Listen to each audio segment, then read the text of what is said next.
Welcome back to another episode of Right Here in Mass. Today's guest is Drew McConaha. Drew has 15 years of experience in health and fitness and has owned and operated Train for Life, a premier group personal training facility since 2010. He was born and raised in Chicopee, Massachusetts, and graduated from UMass in 2008 with a Bachelor's of Science in Kinesiology and a minor in biology, and is a certified strength and conditioning specialist through the National Strength and Conditioning Association. Drew, thank you so much for coming on the show today. Please share more about you and what you do. Awesome. Thank you so much. You definitely hit on some of the main things. I'm the owner at Train for Life. We're a group personal training facility here in Chicopee, Mass. Been doing that for we're now going on a little over 12 years. Basically 11 years in our location, 12 years in business altogether. I was right out of school. Obviously, you mentioned I went to UMass Amherst for exercise science.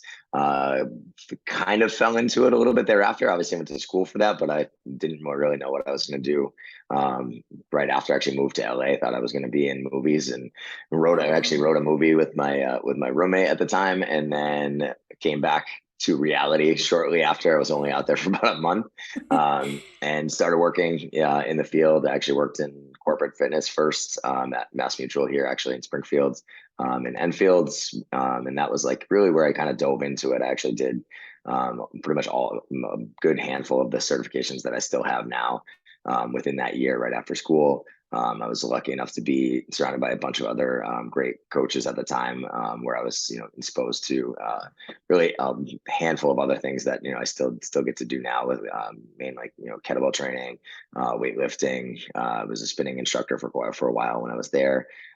So that kind of started the journey, and shortly out thereafter, about a year later, after working there, and then also doing one-on-one personal training at Gold's Gym locally here as well.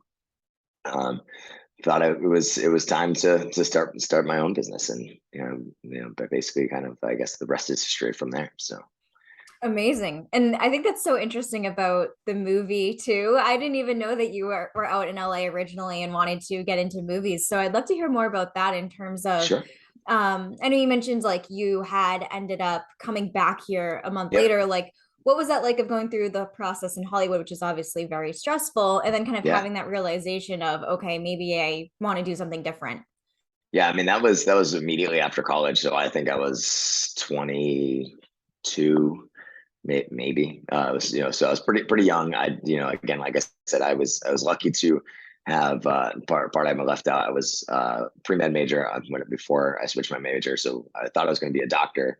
Switched my major junior year, and through that whole process of going to UMass, again, I switched into exercise science. But a lot of what I think I took away mostly from college was a lot of the time that I spent with my friends. I think the relationships I built there. Like I said, my roommate, he actually was really the writer.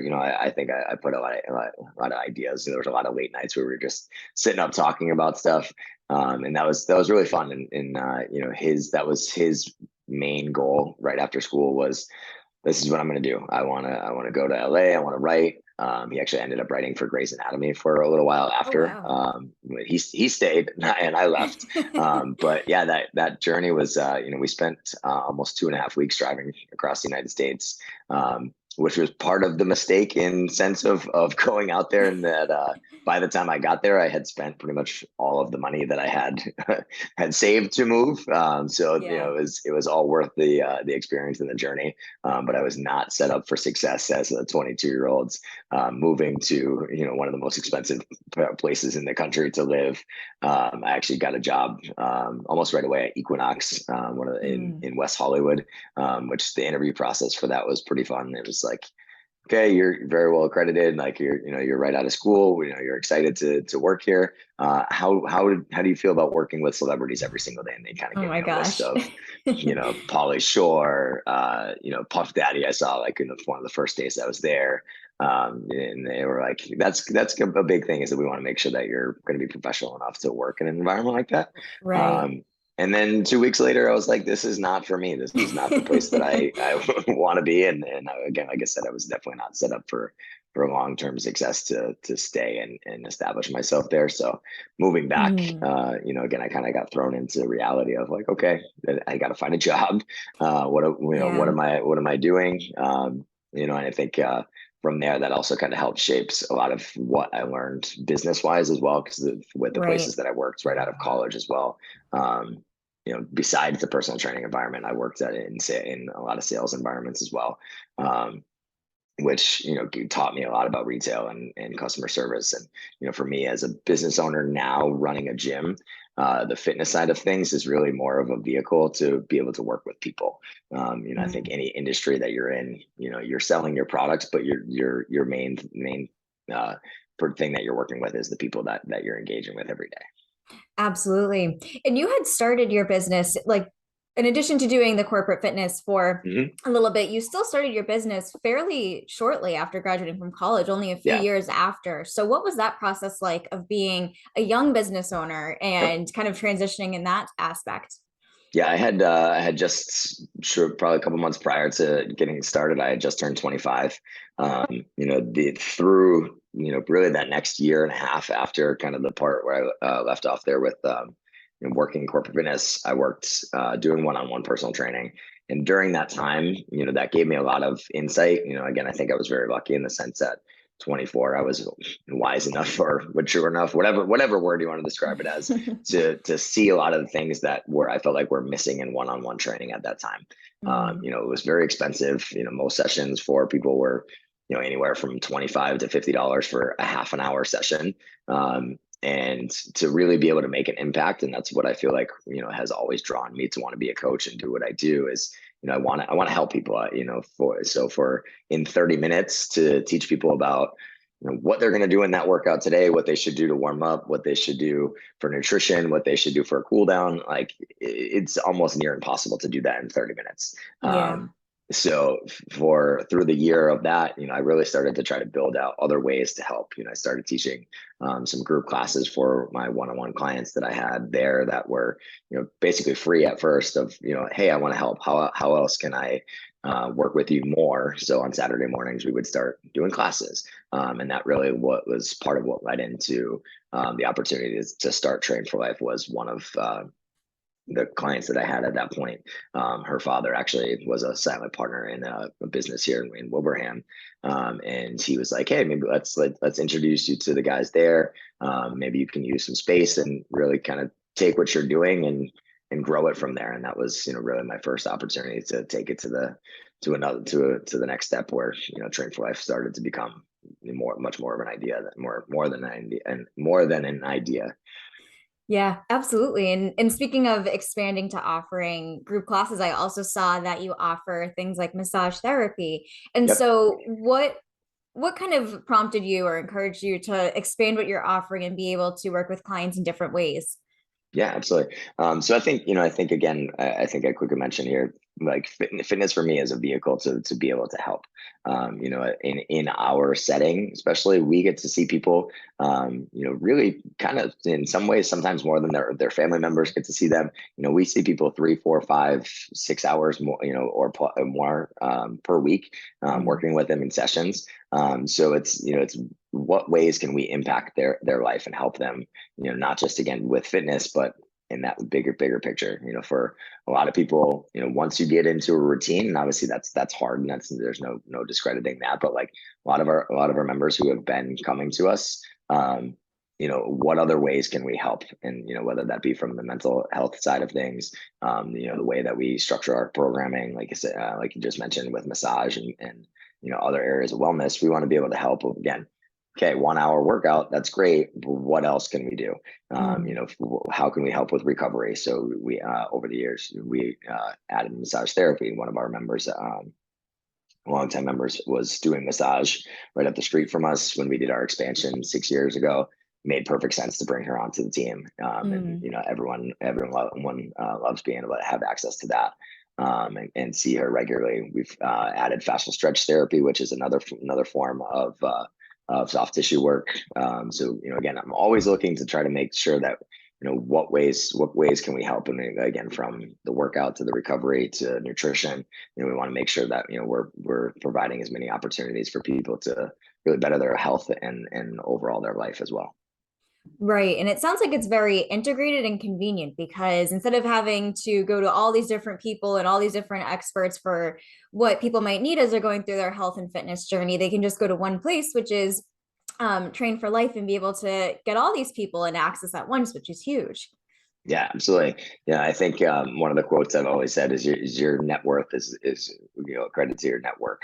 I think being able to reach out to people, and again, whether it be inside our walls, we also work with a physical therapy company in West Springfield really closely, called Move Athletics. If I don't have the answer, again, my specialty is personal training, creating the workouts, creating a program, really helping people, in the trenches and in that setting.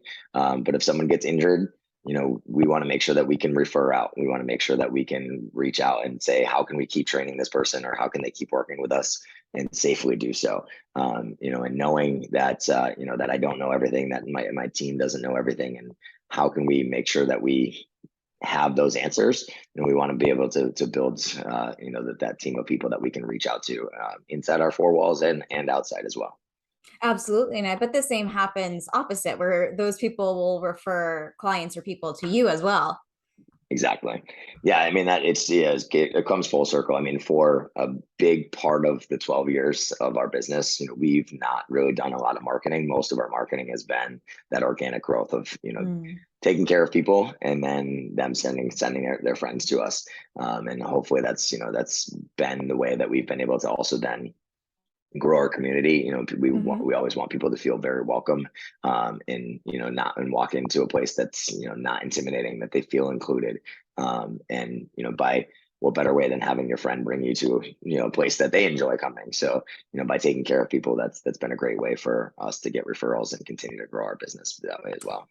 Absolutely. And speaking of wanting people to feel included and welcome when they're coming to a place like Train for Life, Mm-hmm. this is probably a very broad question, but what would you recommend for people who are really new to focusing on their health and fitness journey and just have absolutely no idea where to start or what they need to do? Yeah, absolutely. Two things I always say to this question, and it is a broad question, but I think the easiest things to do is number one, ask an expert. I think having a coach. I have a coach myself through the years for my business. I'm in a mastermind group. I've hired coaches for my own personal nutrition and programming as well, because again, I only know what I know, and if I want to get outside of those walls and I want to push myself a little bit further, I need someone that's gonna help me with that, and help create that accountability and help again provide knowledge that either I have or I can continue to add on to. So I think that's a huge one. I think definitely hiring a coach is going to make a big difference. Second thing, I think from there is always to start small. I think especially this time of year, and I get this question all the time in terms of resolutions and things like that. It's like you have to start with very, very small goals. I think people again this time of year are like, oh, I'm going to join the gym in January and I'm going to have I'm going to work out 6 days a week.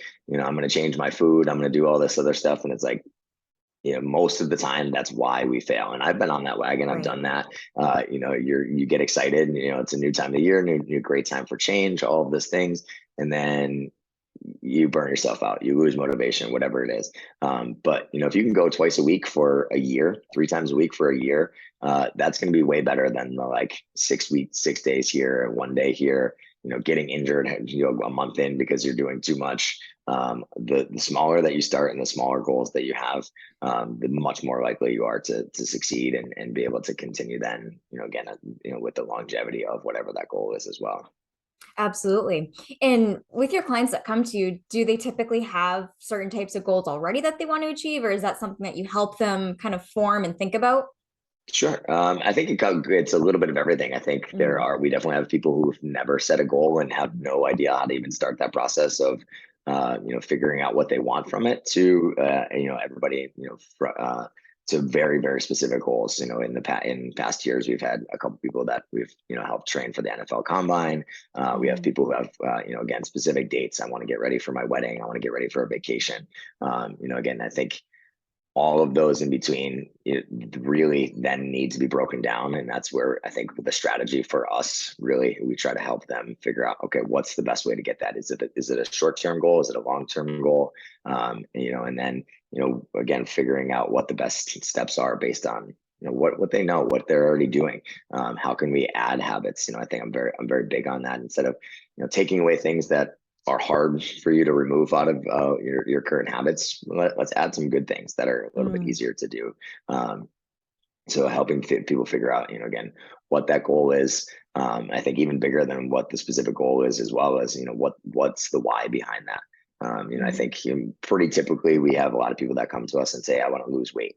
Well, that's great, but why? Like, what does that mean to you, and how is that actually going to become something that allows you to stick to it? Again, what is the journey to losing 20 pounds going to be easy? No. Is it going to be, a lot of hard work along the way? Is coming to the gym easy? Those are all things that definitely require, understanding a little bit deeper of, like, why am I doing this? So whether that be thinking about, their kids and, the activities that they're going to be able to do, and, things that they want to be able to do with them or be there for them.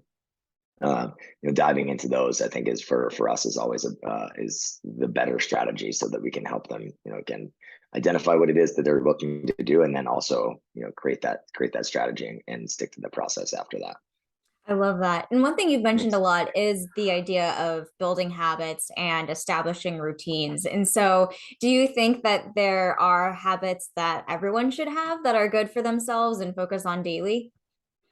Yeah, I think, I think in general, I think we all have specific habits that are part of our lifestyle. I think, once it becomes part of your lifestyle, it's much easier to stick to. If you're someone who just goes to the gym, it's part of your routine. Every day I wake up at this time, I show up at this time, and then I go to work from there. When it's not part of that, and it's like, okay, I have to set a new alarm clock. I have to get up and go and do this. Again, those things become much harder to stick to. So if it can become part of a lifestyle change and become something that, you identify with, I think this is a little bit off topic, but one of the things that I've always said, I'm someone who's had depression and anxiety my whole life. And I think there was a breakthrough years ago where I started to think about it as, instead of I am depressed, that I have depression. Identifying it as I am, it's like, okay, that's who I am. Well, it's not. It's just something that I have to deal with, and I have to create strategies and work around. Whereas, again, same thing. I am, someone who goes to the gym. I am healthy. You identify it as part of your lifestyle versus, again, just something that you have to do, because it allows you to create and stick to those habits, and even set higher standards for yourself in general. I love that that approach of ultimately like reframing your mindset about something, and, like you said, not identifying it, but just noting that it's a part of you, but it doesn't complete you ultimately. Right. And Yeah. so, So I think. Oh, go ahead. oh no, you go ahead. Yeah, I think, for, like, you mentioned that there's having specific ones. I think they all kind of carry over. I think whether, when you think of health, it's like, what makes up that, whether that's, the physical aspect, internally, are you someone that, looks healthy, but inside your body, you're doing all kinds of unhealthy things to get there. Mentally, having a specific mindset. Again, same thing. You could look a certain way. I think we see it all on a regular basis with, celebrities that are, we look at them and they're so happy. Instagram, they look excited, and, their life is so great. But then, they're the ones that we're shocked when they commit suicide and things like that. Those are, Right. those are things that are very difficult to, again, look at one way, and then, what kind of things, what kind of habits, and what kind of lifestyle do they actually live in order to, uphold the type of life that they're living. Exactly. And speaking of habits, speaking from like my own perspective and my own experience with this, I feel like I'm really good with my habits when I'm home, but when I'm like going on vacation or Yep. traveling, those habits easily fall off. And I feel like that's probably something a lot of people find for themselves as well. So do you have Sure. advice that you share with your clients where if they're not in the same place where they always are, how they can keep those habits and those routines going even when they're like on vacation or traveling or Sure. doing something different? Yeah, I think that's really a two-part answer. I think the Mhm. one that I'm, will almost always default until I ask deeper questions about is it's okay to be kinder to yourself. Like if you're going Mm. on vacation, maybe that's just a week off. Like that's okay. Like you don't need to, go to the gym 5 days a week while you're on vacation. And you don't need to eat perfectly. Like this doesn't need to be something that is an extreme. I think, and again, that's where a lot of people end up falling off, and they don't stick to things, is when they actually make it something that they absolutely have to do.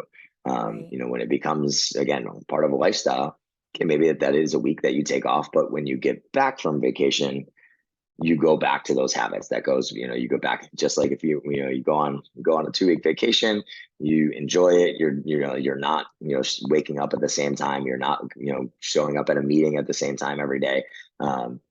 If it's part of your lifestyle in terms of the health and fitness component of it, it's going to come back when you're back to real life. Yeah. uh, but at the same time, if you look at it as creating habits, so if it's something new to you, yeah, absolutely. Again, what ways can you maintain that? But again, does it have to be so strict? Does it have to be an hour long workout? Do you have to go to Mm. the gym? No, like on vacation, it could be something that just fits with that.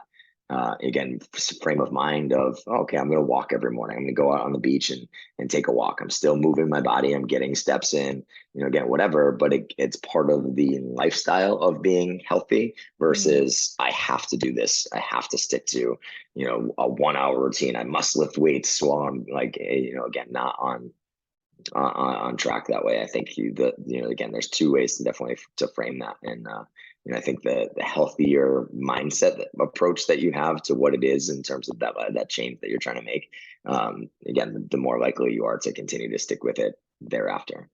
Absolutely. And I imagine it also involves just remembering that the days, like weeks, months that you've spent building up those healthy habits aren't going to just crash and burn because you spend a few Right. days going off the path.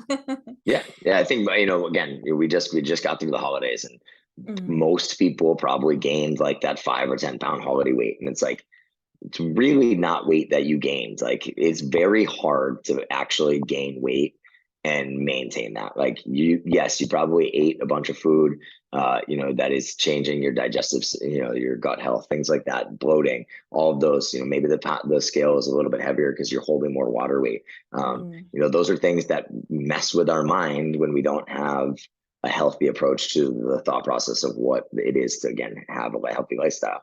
We're so, um, I brainwashed is probably the right word, by the media, by things that we see online of like, I've got to do the next crash diet, I've got to do the quick fix. But long-term health changes in either way of whether I'm trying to make a healthy change or I've gained 50 pounds, like you gain that much weight or go in the direction of some type of unhealthy change. It didn't happen over a 4 week period during the holidays. It happened Right. because, the last 2 years during COVID, like our lives got messed up. When people gained the weight over the 2 years, like, yes, it's probably because of numerous factors. They didn't just stop doing one healthy thing, or they just stopped doing, they started doing one unhealthy habit. Like it's a combination, and it's a much bigger picture than that.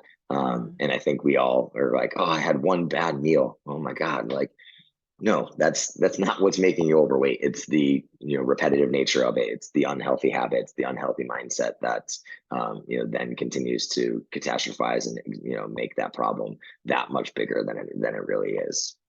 Yeah, absolutely. And you just made me think of this question when you mentioned like all of the fads when it comes to diets and stuff that are happening on the internet. How do you kind of encourage your clients to know that like not every method is the best fit for them and to not kind of get attracted to that shiny object syndrome Yeah, and fall into the trap of doing something just because it seems like everyone else is doing it? yeah. I think that question really depends on the situation and what way that question is being asked. I Mm. think it's twofold. I think it's one, you know the only diet that works is the diet that you stick to. That's always my answer right away. So whatever that means in terms of your journey to figure that out, that might be, and we've done this when we run challenges at the gym, or we'll do 6-week, 8-week challenges. And when we do that, maybe we're going to do, again, our current one that we have right now, we're going to do a 21-day sugar detox. We're going to use the system that really helps people eliminate sugar from their diet and see what they feel like. That doesn't mean that at the end of the 21 days, I want everyone to no longer ever eat sugar ever again. But it's a process of going through, 21 days of making some changes and seeing what sticks. Maybe it is certain foods that, okay, maybe dairy and me don't agree. And by cutting it out for 21 days, maybe all of a sudden you're thinking clearer, you're sleeping better, your digestive system feels better. Those are things that you might figure out by doing, a 21-day challenge, or, trying a specific diet. But again, that doesn't mean that needs to be, again, the end all be all. I can no longer ever eat these foods again. I don't like my body does not do well with dairy. Do I eat ice cream? Absolutely. Do I know that I'm going to pay for it a little bit after the fact? Sure. But again, I'm not doing it every single day to the point where I no longer feel healthy about it. So I think that's what makes the biggest impact over time. Exactly. And when it comes to your own health and fitness, one of the phrases that I always say is the shoe cobbler's son has no shoes. With me owning a marketing agency, my marketing always falls to the side. And so with you, how do you prioritize your health and fitness when you spend so much time helping people prioritize their own? When I figured that out, I'll let you know. That is something that has always been a struggle for me. I think, again, for me, and I always try to be kind to myself in this aspect of, I can't be perfect. I can't fill every single bucket. So if there's weeks that I work out 5 days, great. If there's weeks that I only work out twice, again, for me, it's knowing that it's part of my lifestyle. Every week I'm going to start over. If it wasn't a great week, I'm going to start off and try to do a little bit better this week. And when I look at it, since I was 5 years old, sports and exercise have been part of my life. I played baseball, basketball, and football growing up. I started going to the gym when I was 13. So when I look at the grand scheme of things, from 13 to 37 that I am now, I've been in the gym pretty much every week or most weeks since then. So for me, I think that's a really, really good, healthy philosophy to follow. And yeah, certainly during other times when I have a specific goal that I'm working towards, then I just make sure that I'm trying to prioritize it. It's definitely, for me, it's always a challenge to run a business. I coach 30 plus hours a week before I do anything else in my business. So there's always something that is give and take. If I'm doing really well in one area, something is slipping. I think one activity that I've actually done for years that my coach uses with us monthly is something called the 10 forms of wealth, which is basically a wheel. And you have all of the areas of your life, of your inner self, mindset, financial, adventure. Those are some of the categories on there, where you kind of just do a self-assessment every month or every few months. And every time I go back to that and check in with that, it gives me that opportunity to reset. Okay, I can do a little better. Last month, maybe I only worked out twice a week. Let's hit 3 times a week. And again, making sure that it's part of my lifestyle, not just, again, okay, here we go. I'm on the crash. Got to work out 6 days a week for the next 4 weeks, and then fall off again. I'd rather continue to make it part of my life. And I always ask myself, am I fit enough to do the things I want to do? If there's something that I want to do that I can't currently do with my current state of fitness, then I know I need to focus on that goal a little bit more. If I can go out and if someone asks me to run a 5K tomorrow, I can sign up and run a 5K. I have no problem doing that. And, that also allows me to, decide of, where I'm at, and, do I need to step it up a little bit, or do I need to pull back a little bit so that I can work on my business? I just moved into a new house a few months ago. So a lot of my time has been working on stuff like that. So it's like, Mm. again, finding that balance and making sure that, you feel good about your life in general, not just that one, one extreme. Exactly. And I love that idea of doing a self-assessment to see where there might be holes where you can end up filling in, and also the opposite end where you might realize that you did more than you actually thought you did. And so it's a really good perspective and help you to realize that sometimes we end up almost beating ourselves up thinking we're not doing enough when we Yeah. actually take the time to reflect and think about it. We're doing a lot. We just don't really realize it in the moment. Yeah, I think, again, whether it be, a gratitude journal, again, like for me, having a weekly assessment, checking in with my goals weekly, you look back on it, like you said, and you're like, wow, there's a lot more accomplished than I thought I did. Yeah, Mhm. maybe 3 out of 5 of the things that were like the major things to do on the to-do list, I didn't get to. That's okay. Like, I accomplished all of these other things, on top of that. Mm. And, that allows you to, again, have that healthy perspective of doing okay. I might not have done everything that I wanted to do, but I'm still on track. I'm still doing a heck of a lot in my life every day. Absolutely. And shifting gears a little bit, what's it been like owning a business in your hometown? Honestly, it's been awesome. Mm. I think for most of my life, living in Chicopee, again, for having the connections now with different members that come to the gym, it's fun, kind of funny in some sense. Most of our members, at least, I would say, probably 60, maybe even more than that. Like 75% of the members aren't necessarily from Chicopee, but I have a lot of friends that come. I think through the years of again being able to reach out to people locally in the area, and through networking opportunities, doing events.